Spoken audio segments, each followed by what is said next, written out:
All right. C. Why do you have triple E's on the C? Is there like a story to that? Not really. What's your name? I just wanted to. No, my name is Celine. Then C is just a nickname.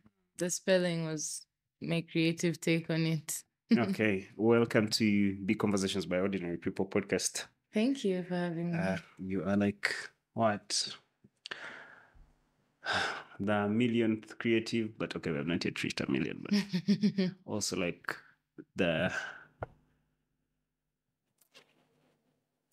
what number of female? Say 42 in total. Around there. Okay. Yeah. I like your music. Go ahead and JC introduce me to your music. Then I also saw you perform at Jameson Hangout. Okay. Did the thing with Apis. Like that.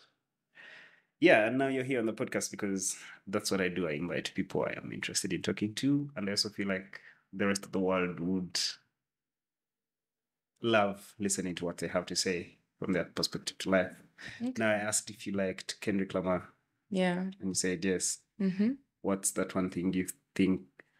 What do you think makes his art special? Okay, let me turn off those notifications. That's okay. I like that he is very unapologetic and hard to categorize. It's hard to put him in a box. It's very unapologetic. I feel like his pace, and I'm going to like bring this back to you, like why you are doing your music. I just feel Kendrick is special, right? From how he decides, of course, the wordplay and how he organizes his message. He's trying to like fight for some cause, so that's beautiful. He's using his space for that. While being genius at it, right? The way he's putting up the lines and how that makes sense. But then there's like cause and purpose. You see why he's doing his music. You see that he's trying to use his space to change people's lives, right? Yeah. Through speaking to them and being very, very, because he's very vulnerable on there. He's speaking about mostly his personal experiences. Mm-hmm. So for you and your music, yeah, why are you singing? I like singing. Yeah. There's no deep attachment to it. You just sing. I like singing. Yeah, I sing because I like singing. If it wasn't for me liking it, I wouldn't be singing. Mm-hmm. Yeah, I don't believe in doing something that you're not into. So the passion for you doing it because it's passion for you, right? Yeah, basically. That's interesting. How is your process like? How do you come up with a song? I come up with the melodies first. They come to me quicker, then I fill them in with words as I go. Find a general vibe that the song gives me, and that guides the direction of the songwriting. You sing a lot about love. I have been going through your music today, and all of it is about love, emotions. Yeah. What about your emotions? Do you understand your emotions? I try to. Yeah. The songs sometimes are me processing certain emotions I have. I love love. I love singing about love. I love being in love. So even the drama that comes from all of it, the honeymoon phases, the sour patches, all those periods mean something to me. I take them very seriously. So that's why I write about them. So you experience are these like are the lyrics your personal experiences? Not Are they just fantasies and imaginations? honestly, a bit of both. It's a mixture of so many things. My experiences, those around me, and sort of like scenarios that I create from my experiences, if that makes sense. Yeah. So it doesn't have to be directly related to an incident that happened, but it could be a feeling that I felt before. Yeah. basically. Then you just put it out in music. Yeah. So in like a melody you've created previously, these experiences like come back to you as like flashbacks. Then you like fit them into a melody, then go to like a producer and see if they can make a beat that is it how that is. I wouldn't say flashbacks. Like dreams. It's more like a feeling. You just feel something. It's hard to put in words. It's abstract, but it's like a feeling, and the melodies capture those feelings.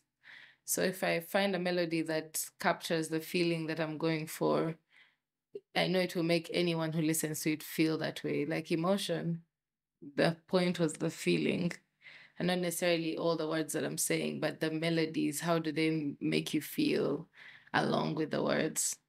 Mhm. Yeah. So on like an international scale or even just here in Uganda, who inspires your music? Who do you look up to and you're like, okay, I want this type of direction. Maybe for my music videos, I want what they're doing with their art, or for the wordplay. I don't know. I don't know if that matters to you because you're just singing about emotions. Yeah, but who you like? Who has that blueprint you're trying to follow? No one. um, the route that I'm taking is very unique, and a lot of it's actually pretty hard because I'm trying to take a unique route. Although I do have inspirations here and there, but nothing solid. Like I want it from start to end. Yeah. So I have people that have inspired me along the way, like Rihanna. A lot of the earlier R&B sound, pop sound. I was very much a Trace kid, you know, MTV kid. So a lot of that sound got to me too. I won't lie, most of it is international. Yeah, definitely. 'Cause that's And what you're trying to sing like. Yeah. yeah, and it's just recently that I just started really discovering more about Ugandan sound, like fully diving into it. Because I did know a few songs here and there, but I never really, I guess, invested in fully understanding it because there's always so much music. So it's like you're trying to just, find your sound as you're listening to what's around you. So yeah, essentially, sorry, I forgot the question. I forgot the question. Who inspires the music? Yes, whoever I've listened to inspires me in some shape or form, whether it's in their confidence or in how bright the visuals are or the storytelling, or it's very nuanced. I feel like that's a very hard question to answer, but for the most part, there's no blueprint that I'm following. But it makes sense. I watched a video of yours where you are half naked and it looks like it looks like Rihanna's stay, right? Mm-hmm. So what do you think about Rihanna's status as a culture icon? Because clearly, the scene I watched and one of my friends just called me to the screen to like Yeah. watch it. The stay scene played in my head right there. Like this is exactly it, and it feels like she was creating that. Now that you also mentioned that she's one of the people that inspires you, so it makes sense. So what do you think about Rihanna? I mean, she's awesome. What's there to say? She's amazing and such a revolutionary human being. The things she's been able to do with her platform, with her music, with her brand, in life, like how do you feel her music and her whole art has inspired the soul and R&B music group? I Like in your think perspective, yeah. for me, I think Rihanna brought that edginess. I feel like before it was very like, oh, you're a delicate girl, things are so delicate, but you can be delicate and edgy. Should be vulnerable and edgy, like, still kind of add that extra oomph to it that wasn't there before, I feel like. So I like her, even the unapologeticness, essentially just the boldness. I like bold people, people that are just, themselves regardless of how it's taken. Yeah. Okay, now moving on to you. What do you consider important in life? That's many things. Peace of mind, love. Like this, like to you, like in case you're like a god for some time, what type of world would you help create?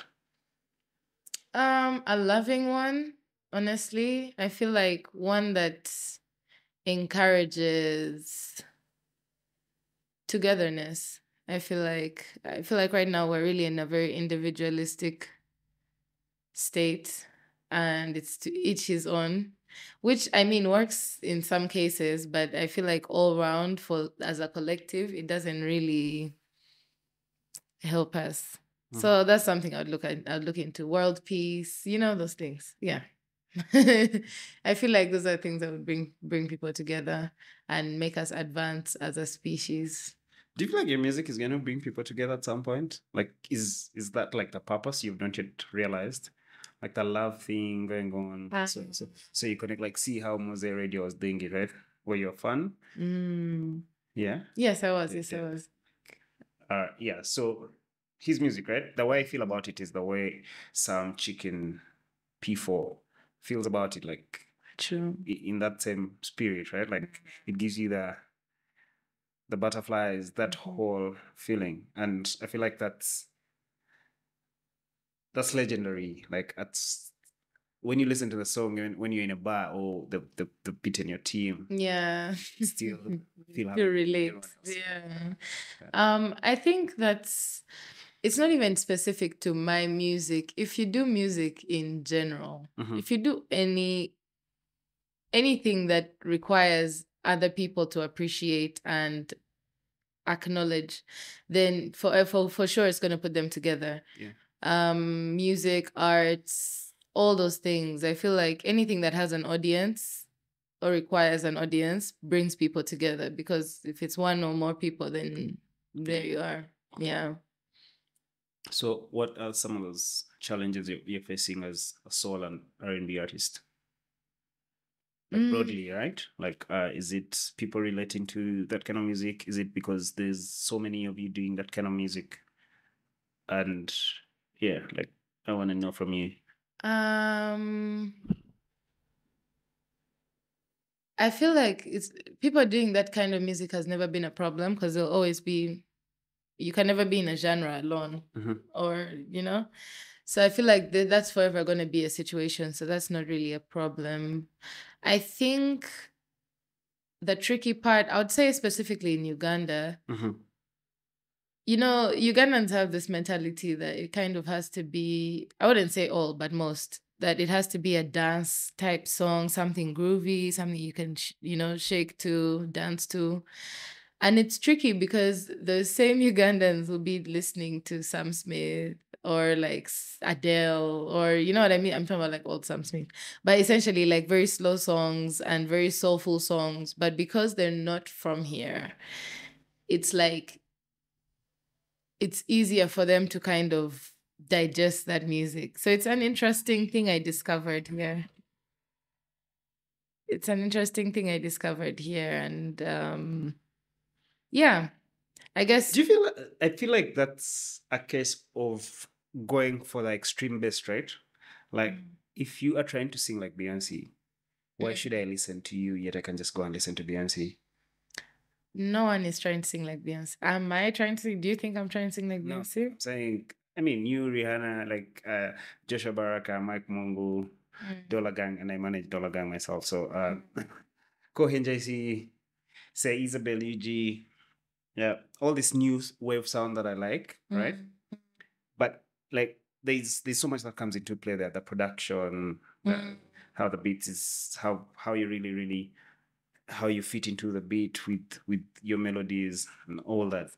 So, but the question then there is, if I can't get that in a perfect way from like a Jason Derulo, why will I listen to Kevin JC? Essentially, I feel like they have different Because you're trying to stories. sing the same sound. I see what you mean. Yeah. But I feel like if you're a curious person, then that's something that would pique your interest. Because yes, you've heard Jason Derulo, but he's an African American with an African American experience. Hearing an African with an African experience singing a song that's a genre that's not even predominantly theirs, back but home. It's then interesting. that goes to the message. Do you feel like you have different message, or you are going to you watch Netflix, right? Your perspective to life is informed by Netflix, Showmax, and Apple TV, and most of these are studios that design their concepts from the Western world, That's right? true. So, are you really going to sing about the culture deep down into like the diversity of that? Like, when I listen to you, will I get new information, or am I just going to get the same information Rihanna is talking about in just your African setting with your African producer?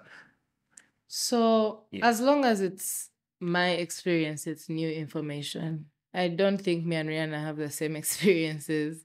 So I don't think we'd be singing about the same things in general.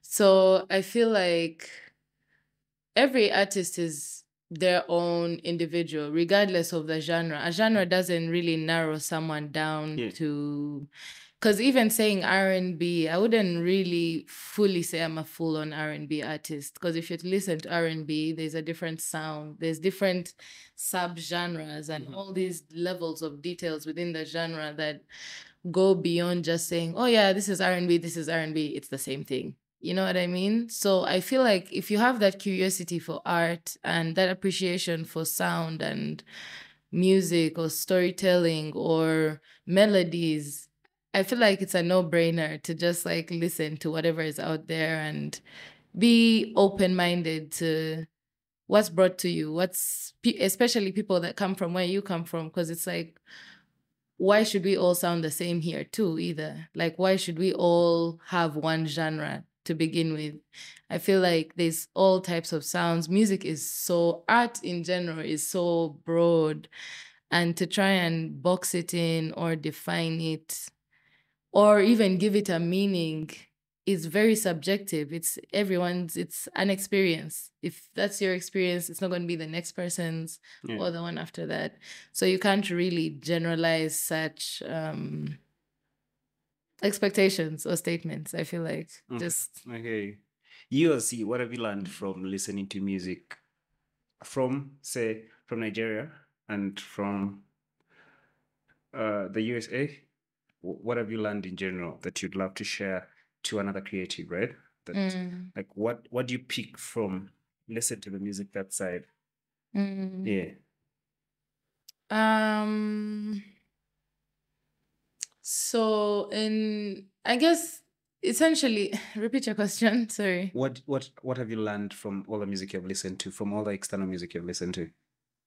What have I learned? Yeah. What would you say you've learned from listening to music, from just listening to it? Besides the fact that Just you how to free your mind, I guess. Essentially with Afrobeats, the reason I really like Afrobeats and just African music in general, even Amapiano, whatever, I feel like they kind of free their minds. The type of melodies they come up with and the type of, even the things they talk about, the way they say what they're talking about, all of it just seems very, very limitless. Like it comes from a limitless source.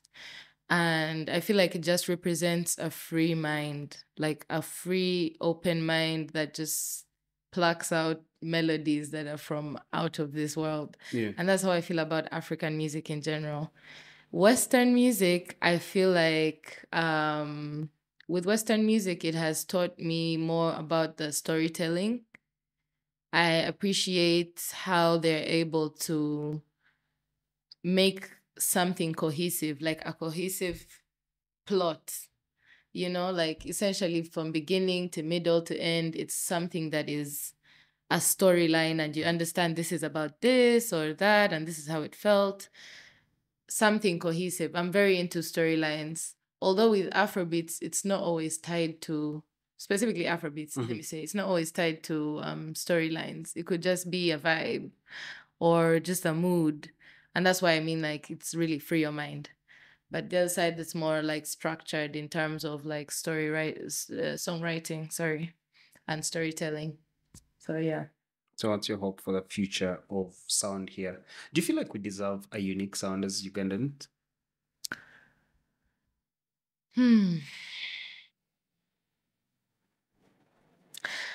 I know like the FOMO is definitely real because Nigerians have their own sound and South Africans. I can understand the need for Identity, right? yeah, like just wanting to have your own thing. But I feel like that's limiting to want to like create this Ugandan sound. I think it's something that's effortless. Like it's just supposed to occur. You know, I don't think it's something you really have to be very intentional about, at least if you're being authentic.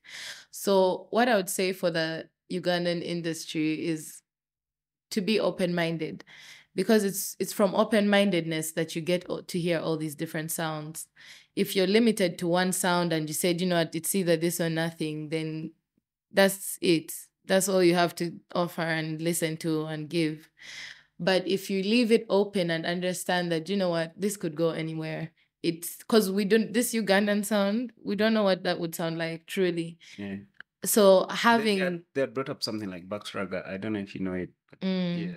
I remember Aziz Ozion tried to like say something like that. Then Abbas came out to like oppose him. But I don't remember the whole story, but it was along those lines. Yes. So yeah, I get what you're saying. Like there's you feel like we should all just float and we're all talented in all aspects, right? Like guys should just get out of there. But maybe in terms of marketing, maybe that's exactly why we are not producing as many superstars as those other guys who have decided to identify themselves are doing. Don't you think? Sorry, repeat. Like, don't you feel like because of lack of identity, this is why we don't go that much far? Like, because then the competition is so big, right?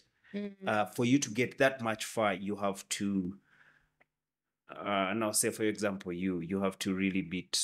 Yeah, you're competing directly with Rihanna and Beyonce and because of what you're doing, right? Yeah. So that's your competition. That's the same stage you are, and it's going to be hard for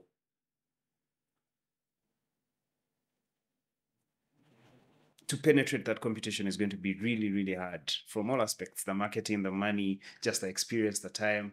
So that sort of thing of what you sing is really dope and we're in love with it. But then we're looking for that uniqueness that then would be the go-to thing. Yeah. I can only speak from my personal experience. And that's why you're on the podcast, really. And personally, I don't look at music as a competition. I understand this is a business. I understand there is the music business and money is to be made. But in terms of competing, I don't see it that way. And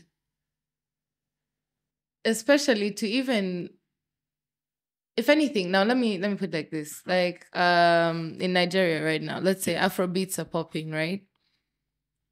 Someone like Thames, she doesn't do Afrobeats. Her sound is not Afrobeats. There is literally, who has a sound like Thames? If you could say she sounds like so and so. No one. And yet somehow in what, a year or two of her coming out, she's on what stages now and dealing with who? As a Nigerian girl born and raised in Nigeria. If they had tried to tell her she does not sound Nigerian, or that this is not Afrobeats, or that whatever, she would not be in the position she is right now.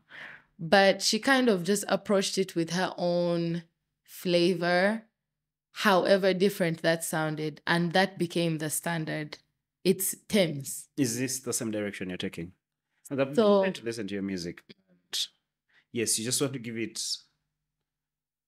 your own flavor with how you're singing. Yeah. Like I would notice that that's Ceee on that song, even if I didn't know that. Exactly. And I feel like for me, that feeds more into longevity than playing a rat race. You know, if I'm here playing a rat race, it means you have to pay attention to trends and this and that, and these things come and go. But someone's sound and someone's the experience someone gives you with their music stays forever. It's what holds your memories. You're literally thinking about, when I think about, let me say, even Rihanna, let's say, when I think about her songs, I'm thinking about the way they made me feel. I'm thinking about how different she sounded. Rihanna was among the few women with like that type of sound in her day. Yeah. She was the rebellious one. Yeah. Back then, everyone else was doing something else. And it's just now in hindsight that we're like, oh yeah, Rihanna, you get. But for a minute there, people kind of didn't understand what her angle was. You get. Yeah. And I feel like that happens a lot of the times. People rush to like, where do you fit? What's your plan? And it's like, this is a journey. It's an art and it's just an experience for both parties, the musician and the people listening to the music. So it's just, if you're truly a fan, it's something of support. That's it. You know, you don't really even have to understand. This is why I like people who have fan bases that don't really, they're not trying to understand each and everything you're doing. Explain yourself. Why are you doing this? How, just support and trust that this person is guiding you through an experience that even them, they are cherishing. Yeah. So that's what makes it last longer and makes it even sink deeper and make it generational and all these things. So yeah, I feel like my approach to music is not really from an angle of like, oh, I'm competing to be the best or the sound of Uganda, or how do I make sense to Ugandan? It's like I'm existing. I'm a Ugandan. Experimented. And this is my experience, and this is how I am sharing my experience with you as a Ugandan girl in this world. That's literally where I come from with my music. Do you feel like this is you doing your music is also like your purpose with life? Of course. I feel like whatever you have a passion for is your purpose. Whatever you're drawn to. Yeah. I don't feel like that. I feel like no. You don't feel like that? Yeah, like not what you're drawn to, or you have a passion for. I don't really have a passion for. I didn't have a passion for film, but I ended up having to run a studio, so I had to like develop such skills and keep feeding into them. Then I have to do it. It's not entirely for survival because I make money elsewhere, but it's what I have to do, right? It's how it's like what makes me feel alive. That's passion. Okay, I don't think like it makes me feel alive because I have to do it. Like I'll probably be somewhere skating, right? Or spending my days in a strip club when I'm free, but that's not vibe enough. This is something I can't It's do. what you're drawn to. Like I feel like you're kind of just going around the bush with it. It might not have started that way. And most times people think purpose is something that's like written in your palm or something, and like you see it and you know this is what it is for life. No, you can literally fall in and out of passion for certain things. It happens, but the fact that you're drawn to it at any phase in life, it makes it your purpose. And I feel like we also tend to think purpose has to be one thing and one grandiose. No, purpose is just something to live for. Yeah, because I feel What like do you live for? if What makes you want to be alive? if I make the amount of money I need to have, say in the next 5 years, I'll be in position to drop everything else I'm doing to become like a skateboarder, right? If that's what you want, you can. Yeah, that's all I want. But then I cannot just achieve that because then life has to play in some way. And purpose doesn't also mean that it's something that you should be doing like today, tomorrow, and the day after that. It's just identifying what it is that feeds you and working towards that. That's it. Like there's different stages of your journey, and that purpose will be there at the beginning, the end, the middle. Either way, it's the same umbrella. Does that make sense? So essentially, like I feel like people just put too much pressure on themselves for this purpose thing. It's just really, what do you live for? And also after you find out what you live for, you now find out, how can this help those around me? that's the extra step within the purpose. But otherwise, even just figuring out the baseline of, you know, what can I wake up for every morning? What will get me out of bed? What can put a smile on my face, make me appreciate life? That's purpose. Great. I agree. Yeah. Totally. Now, seeing as you sing a lot about love, Mm. is it some sort of guilt? How can I put it? How do they say it?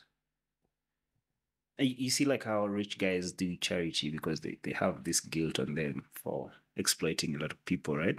What's your experience with with like loss? Yeah, a lot of them do it.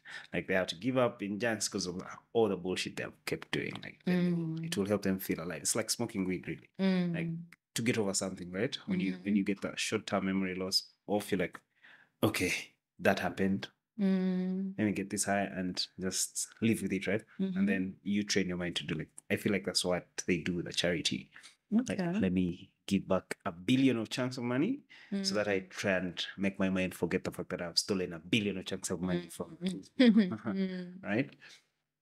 I feel like a lot of people that sing about love also have an experience of maybe loss and adversity and maybe resilience to some shit. So yeah, what are your experiences with that, with love loss and resilience? And how do you handle adversity in general? And how are you coping if you're dealing with stuff? You may have to ask me one by one at a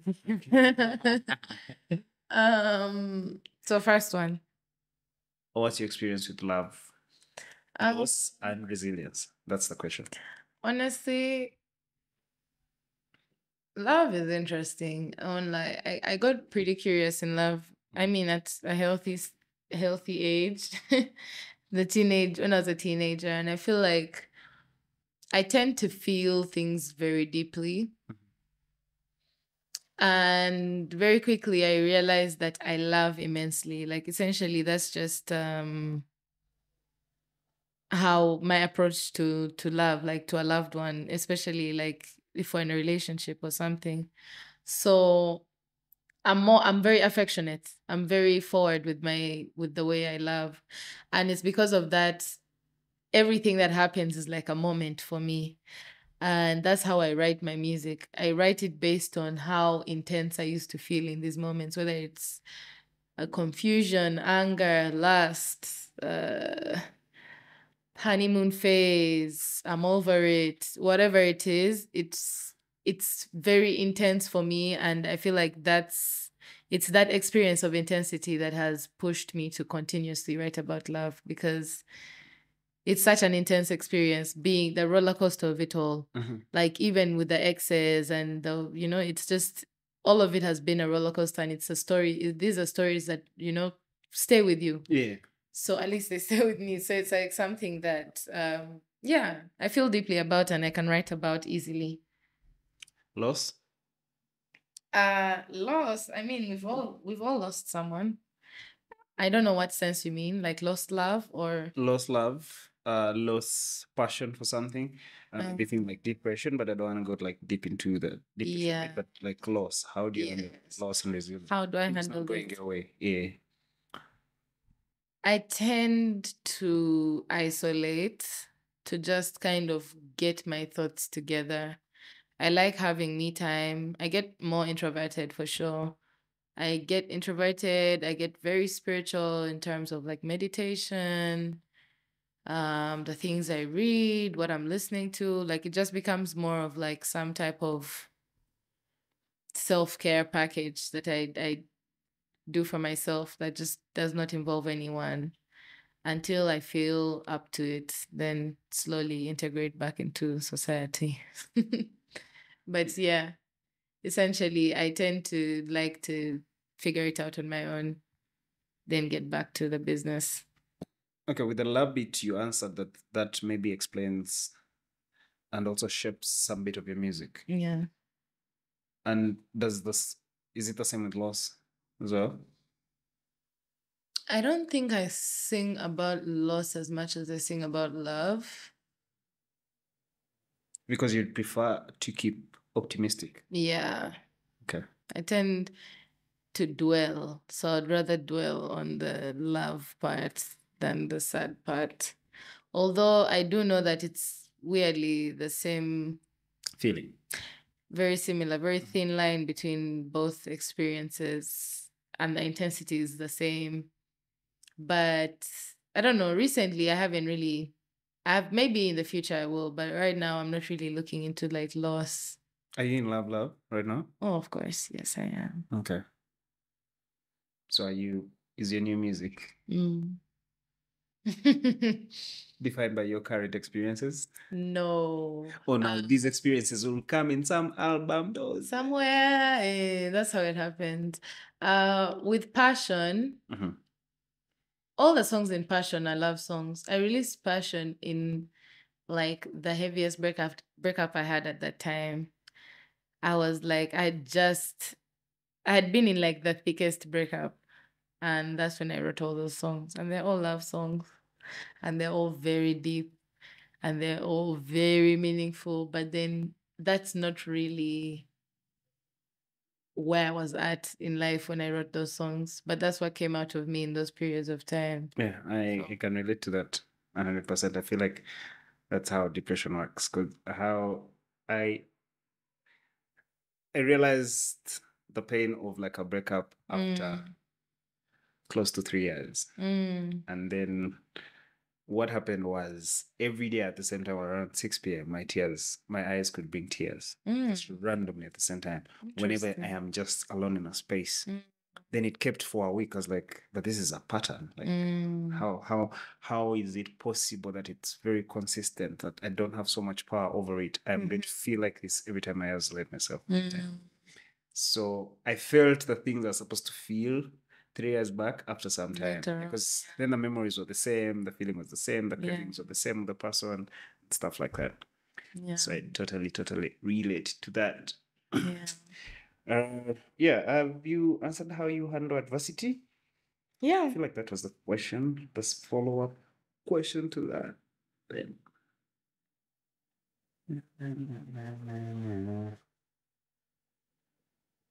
What do you understand love, and how does it shape your outlook on life in general? But how do you understand it? How do I understand both? Love. How do you define it personally? Is it like God do everything I've asked you to do so that you get to the promised land? You also said you're very spiritual. Yeah. I'm very spiritual, but not religious. I feel like there's a very big difference. You listen to your thoughts, right? And connect with yourself. Yes, of course. Okay. Although I do obviously believe in God, and there's religious aspects of my spirituality, but I wouldn't say I'm like a religious person. Yeah, but you believe in God, and you know that there's a superpower out there responsible for evolution. Yeah, I understand all of that too, and believe in it too. Love is hard for me to define. Honestly, I usually just say God is love, because God is hard to define too. I feel like it's a boundless, and it's beyond my own understanding too, because we have limited understanding as human beings, especially in this specific presentation, the way we are right now. I feel like our understanding of a lot of the things like spirituality and just understanding the bigger abstract concepts in life are just some things are beyond our understanding, and I feel like love is among those things that it just happened, right? Like it's beyond words. Yeah. What is your favorite thing about being an R&B artist? Expression. I like that I'm able to express myself as dramatically as I want. Yeah. What does self-expression do? How does that help you live through your days? Like the fact that you can easily also put your vulnerability out there, right? For us to understand that, oh man, she's a Kalava girl, she's been heartbroken. Maybe if I listen to like a song of yours, and that's out there, right? in machine language and in machine learning though, the more amount of data you have on something, the more easier it is for you to manipulate it, right? So the fact that you love self-expressing yourself through your music and probably your platforms, how does that affect you? How do you feel about that, really? The fact that, yeah, I can understand the person you are by just listening to you. For me, the way it affects me is mentally and spiritually. Mhm. I feel like it gives me peace of mind, Yeah. helps keep my mental health in check, makes me feel Things. heard, even if I'm just singing. Makes me feel heard. It makes me feel like it's something I got off my chest, something that I got off my mind, or the gift of expression. I find it a gift because very few people have the language to express themselves, and not to say like English or whatever. I mean like literally like they don't know what they're feeling, why they're feeling what they're feeling. They can't describe it. They don't have the tools to be able to, really speak their minds. And I feel like the fact that I don't take it lightly. I really see the benefits of it. Just mentally, spiritually, as a human being, being able to know what you're feeling, how to express what you're feeling, share what you're feeling. I feel like that's a huge thing. Yeah. Do you feel like this also helps you connect to your fans? Oh, for sure. And for the most part, like I'm not very social. Like right now I'm trying to be a bit more social online. Mhm. But for the most part, I love to let my songs kind of speak for me and touch people the way I'm more expressive with my music than I am online. Okay. Basically. So like it's harder for me to, like, let's say, fully bond with someone like via text, like, oh, da da da da da, compared to if I'm just singing a love song that I send to you and I'm like, first check this out, you know? So it's like essentially I love speaking to people through my music and showing them how. So it like, if say we're friends, right? And we have this thing going on, like check on each other, text. So if I like text you, and it would be much more easier for you to send back a voice than singing. Not that deep. Okay, I thought it's that deep. No. I mean, like, as a whole. Like, yeah, I got that. A Like, I group was of really just people. teasing you. If it's on a like one-on-one thing, it's right. But as a whole, I like to reach more people through my music than through like social media antics. Yeah, but I do know it goes hand in hand, and I'm starting to find a new appreciation for social media. So yeah, it's a skill essentially that I feel like certain people have, and if you can apply it in certain areas, some people are better expressing themselves in certain mediums compared to others, and I feel like that's a dope thing. So in your journey, what have you learned? What has been challenging as an artist so far? What has been challenging? You could look, first of all, the industry is big, right? It's also the music, the Hollywood industry. It's where you belong. The singing, the film, and it's very easy to get exploited, right? This is in business sense, in the sexual sense, because you're a very pretty woman, and there's a chance that people will take advantage of that for you to get your way. So yeah, what has been your experience like through your journey, and what have been the challenges you have faced as you see? Like, that just doesn't have to be like that general thing, like a Me Too campaign, like, oh yes, men are bad and whatnot, the producers, whatnot, but like, genuinely to you, what is the challenge you feel like, okay, this is a breaker?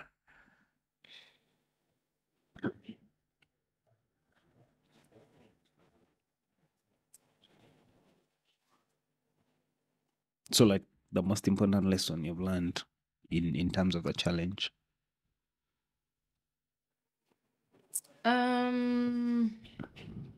So are you asking about the challenge or the lesson from the challenge? The lesson from like you have to like expound it like that, like Okay. the challenge first, then the lesson you've learned from that. Like yeah, that.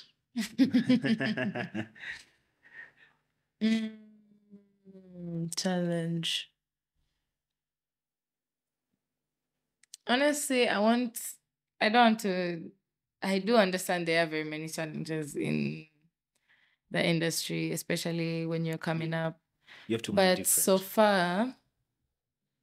so far, honestly, I can't complain. Honestly, I feel like even the way I've approached it, the things I want to achieve, Mhm. it's not by going about it certain ways. Like I've taken my time. Things like getting exploited, I don't like rushing into things. I'm very patient. I'm not like, I don't even know how to explain it. I take my time with my art, with the things I do, with the decisions I make. So a lot of the times, and I'm a thinker, like I really think and I reflect. So to be exploited is a very hard one for me because I'm kind of awake. Like I'm very awake. If it's not now, then it's tomorrow, and I'll still check you on that. You get, so I feel like that's not really been a thing for me, but it has reminded me essentially to keep on being that way, to keep on being patient, because I've seen bullets that I've dodged, some serious bullets I've dodged just based on like, and of which to many people the choices I make don't always make the Sense. most sense, Okay. because it's like everyone thinks the full mainstream thing by all means, going mainstream by all means is essentially the way to go, of which I'm not knocking down anyone's hustle, do what you must. But for me, with my sound, I've been trying to make it a bit more, to take my time with it, to really organically build the people that like it, expand on the audience I already have Mhm. organically. Sorry. Expand on the audience I already have organically without necessarily looking for like a shortcut or Yeah. like if opportunities come, they come. I'm not stepping on anyone's head to get To get somewhere. somewhere. You get, yeah. So most of the You're not things that desperate happen, about this, right? yes, You're kind of like essentially, part of the whole process, yeah. and you're not really looking out for the outcome. Because Okay. this is in my head, this is a life thing. You get, Yeah. I plan on being a creative my whole life. So it's not something that like, oh my gosh, it has to happen right. Like everything has to happen right now. This things are going to be happening for my whole life. Like, so it's not something that I believe in abundance, basically. I believe in abundance and that what's yours will find you. Mm-hmm. Things like that. So that's really what keeps me grounded and It's dope, keeps man. my head on my shoulders. Yeah. It's really dope. It's really dope. I'm starting to fall in love with your mind. Mm. What's your most favorite thing about life? My most favorite thing about life. Wow. I don't know. That's a tricky one. There's so many. There has to be one thing. I was gonna say love.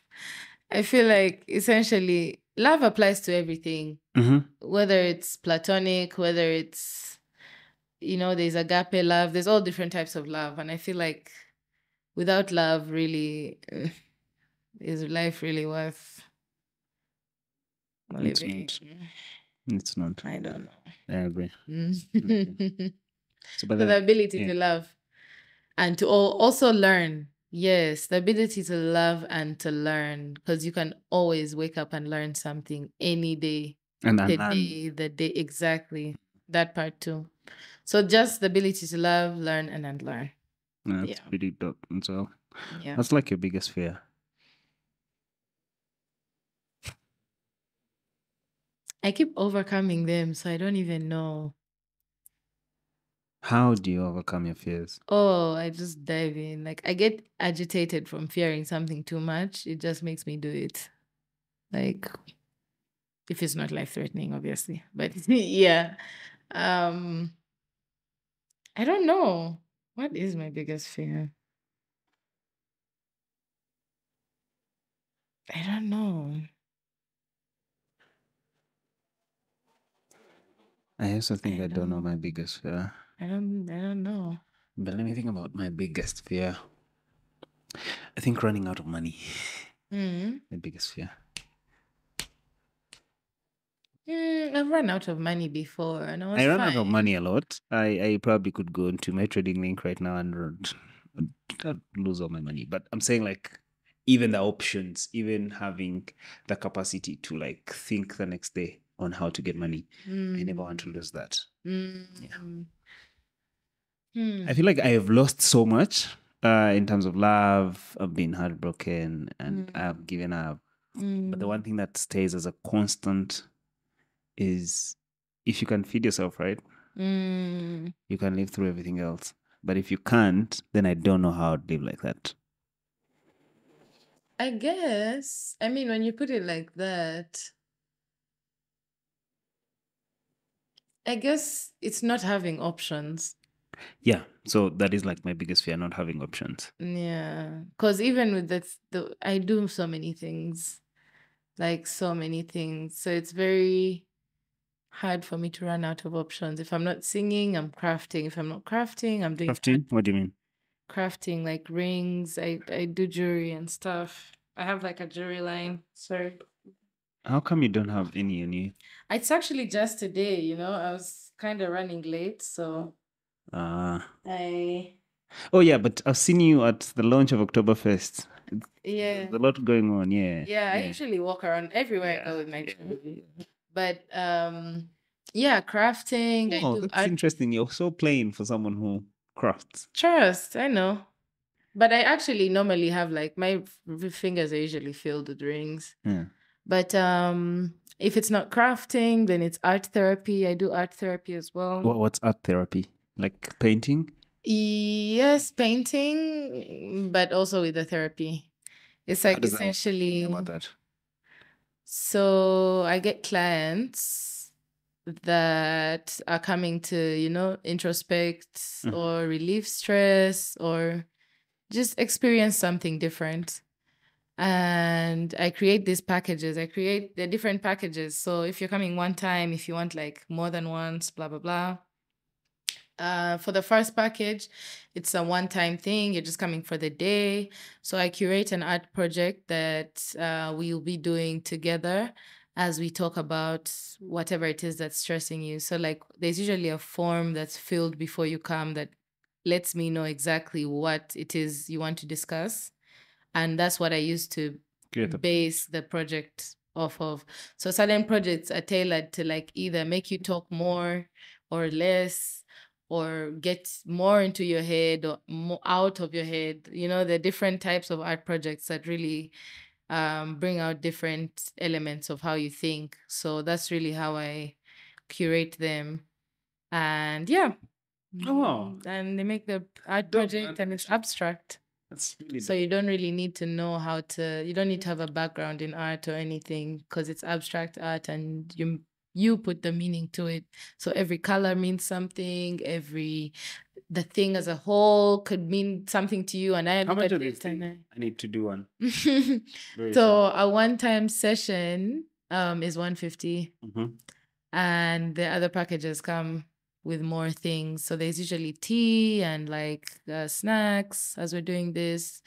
With the other packages, Where there's do you do this from? Can you find me in my space? Yes, I can. I can come to you or you can come to me. But coming to you is more expensive. Okay. So it ups up the price because of transport and things like that. So if you're coming to me, that's 150. How long are the sessions? The sessions are an hour.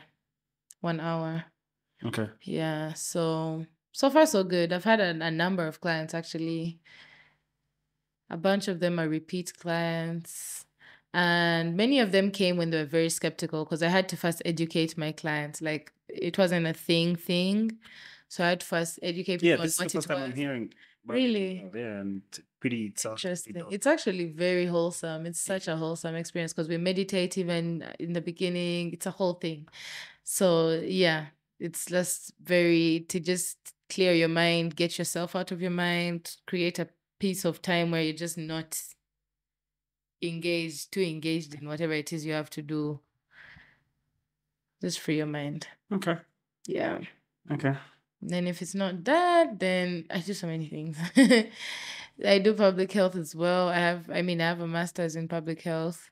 So I use that for the art therapy first, and then also other like more corporate type situations that I'm looking at. So it's like I'm really looking at different fields of work every other day. So it's not really just music, but I would say I'm passionate about all of them, honestly. Yeah. That's why I'm doing all of them. Top, top, Yeah. top. What's your biggest hope for the future? My biggest? Hope. Oh, whose future? Mine or the world or Let's start with yours. um the biggest hope that I'm happy. That Do I you understand remain that, though? happy and Do you understand what abundant. happiness means? First of all, it's very fleeting for you to want that to be. That's true. Yeah. But for lack of a better word, I would say happy. But let me just say that I'm aware of the abundance in my life. Mhm. Essentially, I hope that I don't lose the ability to see how blessed and highly favored I am. So you Yeah. count your blessings Oh, for sure. every day. For sure. For sure. Gratefulness. Yes. Yeah. That's the word. It's really a must, right? Gratitude. Like, Yes. you have to be grateful as Yes. every single day. Mm-hmm. What do you think about contentment? Are you contented in a world that has now? First of all, you're in a very very interesting industry with the music, where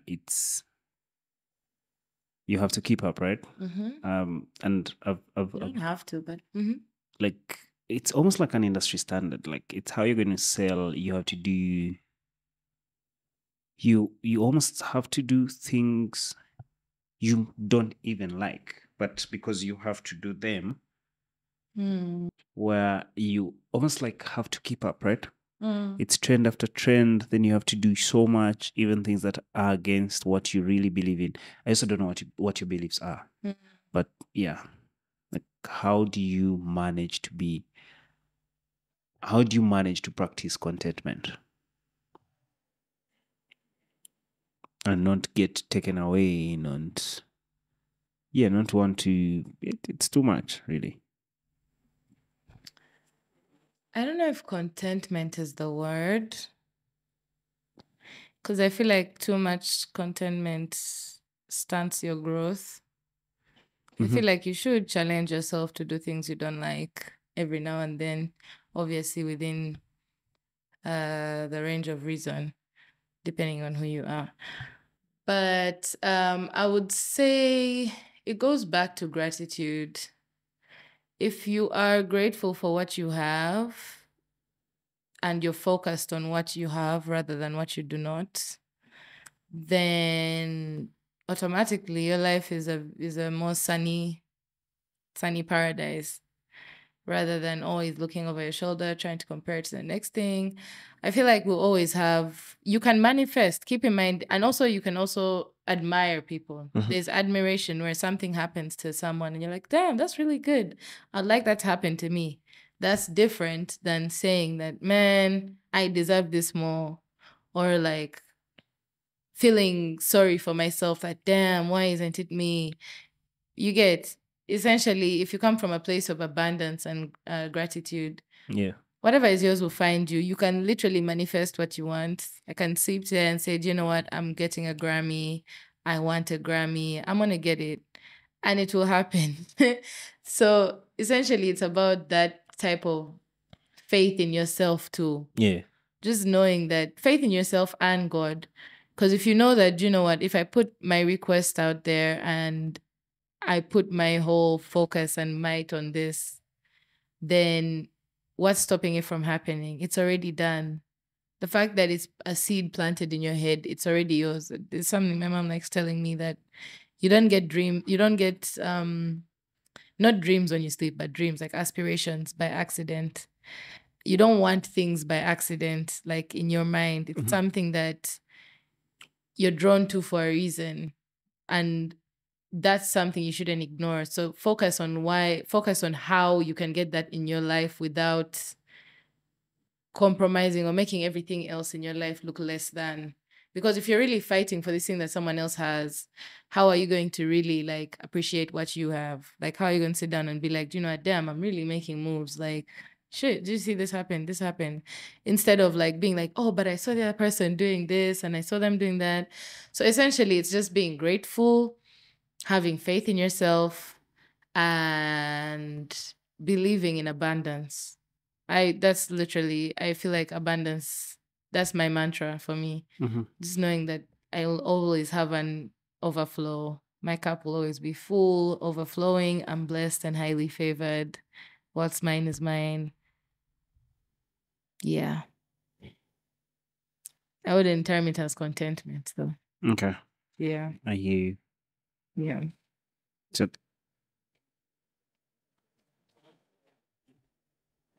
it's time to ask. And some question, I guess. What question? The one I just answered. Like how? I don't actually remember the question. Neither do I. It was about contentment. Like, how do you Mhm. live in the world? How do you practice being contented? So for me, I've lost everything. Yeah.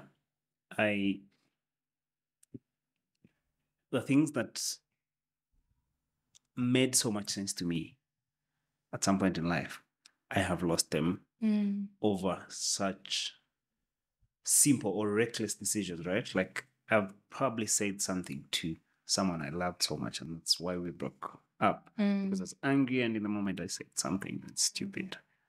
So the fact that that can just lead to that, you can just lose.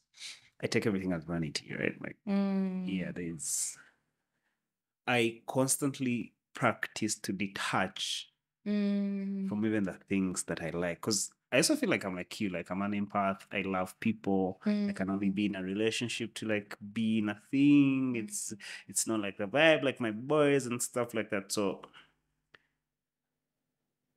when all that happens, whenever maybe I try to pursue something more, maybe a relationship and it fails, and I have to do it again, I end up it's practice to me just feeling like okay, like you just said, like what's yours is yours and what's yours you just try and feel.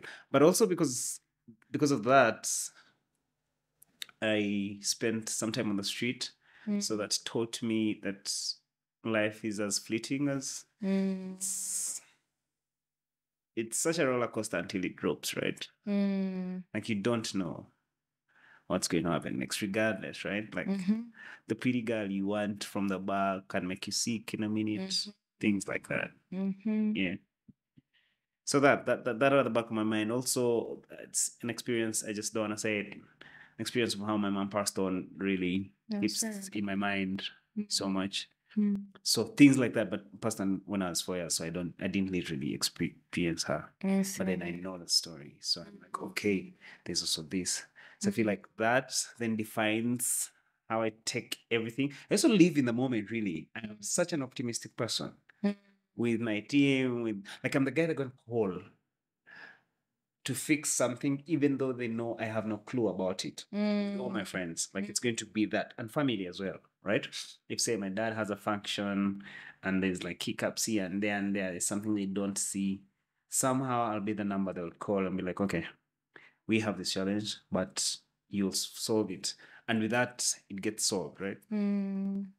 So, yeah, I feel like I diverted away from like that. It's okay, I do that a lot. And I have got a question, but yes. So Contentment. How do you? yeah, that's how I handle it. By practicing detachment and also just using my failures. Like I feel like even this thing, right? I am very intentional about it to the core, but I know at the back of my mind I could fail. Like I keep that in my mind every day. Like, okay, like I could wake up 5 years from now and I'm totally doing something else. But however I want to do this for life, right? I'm creating for life. It's just I'll keep Different ways. exactly. Same. Just that. Yeah. Usually I end the podcast by asking people what kind of legacy they're trying to leave behind. Legacy of love. What's your best food? That's random. My best food. Do I have a best food? I get tired of my best food, so I don't know if it's my best food still. It's a tricky one. Is there a food that you like whatever time of day, every other day? I would don't eat know. rice, I I think, get any other tired of day. whatever I like after some time with the food. Yeah, but there's like a thing. I ate masala chips from CJ's. I feel like I would Oh, I eat like them. masala chips. Yeah. But I also, if I ate them like for a Just- week, I They would would get do tired. it. Yeah, I hear So I that. feel like I don't know which meal I could just like. There's this question of like, what if you had one food, like obviously your best food to eat for like the rest of your life? What would you choose? I think I would eat rice, really. Rice. Yeah, without a problem. That's dry rice. I know it has to be fried, at least, for the very least. But For rice. the rest of your days, you'd pick rice. Yeah. Oh, no, like Wow. food or and the sauce. Oh, it doesn't matter. I'd eat That's your chicken, I think. No, favorite chicken. rice, I'd eat so chicken. I guess it's rice. I'd eat chicken. I'd eat chicken. I'd eat chicken. Okay. Real though, my answer, like the one I want to say, that is what I'll choose to eat for the rest of my life. You get bored at some point. Clearly. Clearly. I would definitely. I really get bored. Yeah, so that unless you have a question. No, I'm good. Thank you for Thank you for having me. Thank you for having fan of the me. music. Keep doing what you do, really. Thank you. Thank you. Listening. Yeah, thank you.